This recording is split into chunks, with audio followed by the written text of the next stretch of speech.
اللہ الرحمن الرحیم۔ اسلام بیوٹی میں خوش آمدید۔ سعودی عرب میں ایک لڑکی کی شادی تھی۔ مغرب کی نماز کے بعد اس کا میک اپ وغیرہ کیا گیا جیسا کہ دلہن کو سجایا جاتا ہے۔ اسی اثناء میں اس لڑکی نے عشاء کی اذان سنی۔ اس نے نیچے جانے سے پہلے عشاء کی نماز پڑھنا مناسب سمجھا۔ لڑکی نے اپنی ماں سے کہا، میں وضو کر کے نماز پڑھنے لگی ہوں۔ تو لڑکی کی ماں حیرت سے اسے دیکھتے ہوئے بولی، کیا تم پاگل ہو؟ مہمان تمہیں دیکھنے کے لیے انتظار کر رہے ہیں اور تمہارا میک اپ اور بناؤ سنگار کا کیا ہوگا؟ یہ تو سارا پانی سے دھل جائے گا۔ میں تمہاری ماں ہوں اور تمہیں نماز نہ پڑھنے کا حکم دیتی ہوں۔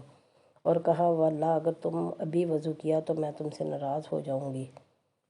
بیٹی نے کہا، اللہ کی قسم میں یہاں سے تب تک نہ جاؤں گی جب تک نماز ادا نہ کر لوں۔ میں کسی کو خوش کرنے کے لیے اپنے اللہ کی نافرمانی نہیں کر سکتی۔ اس کی ماں نے کہا، مہمان تمہیں میک اپ کے بغیر دیکھ کر کیا کہیں گے؟ وہ تمہارا مذاق اڑائیں گے اور تم کسی کو بھی اچھی نہیں لگو گی۔ لڑکی ماں کی بات سن کر مسکراتے ہوئے بولی، آپ اس لیے پریشان ہو رہی ہیں کہ میں لوگوں کی نظر میں خوبصورت نہیں لگوں گی، لیکن میں تو اپنے پیدا کرنے والے کی نظر میں خوبصورت بننا چاہتی ہوں۔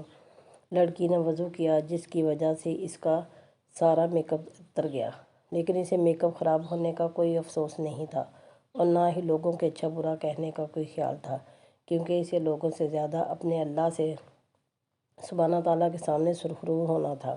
اس نے نماز شروع کی اور حالت سجدہ میں وہ لطف پایا جو کم لوگوں کو نصیب ہوتا ہے۔